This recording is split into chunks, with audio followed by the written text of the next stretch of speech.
ఒక చిన్న గ్రామంలో లీలా అనే తల్లి తన కుమారుడు ఆరవ్తో కలిసి జీవించేది. ప్రతిరోజు లీలా బాస్కెట్లను నేసి ఇంటి పనులు చేసుకుంటూ ఉండేది.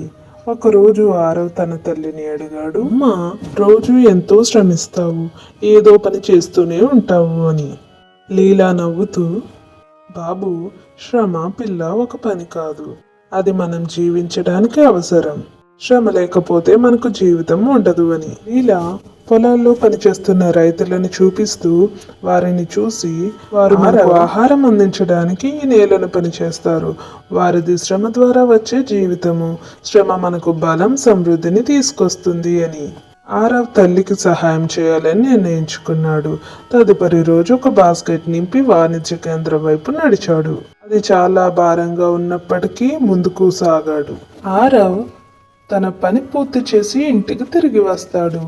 లీలా ఆప్యాయంగా పలకరించి, శ్రమకి మనం పొందే ఫలాలు ఎప్పటికీ బాగుంటాయి అని చెప్పింది.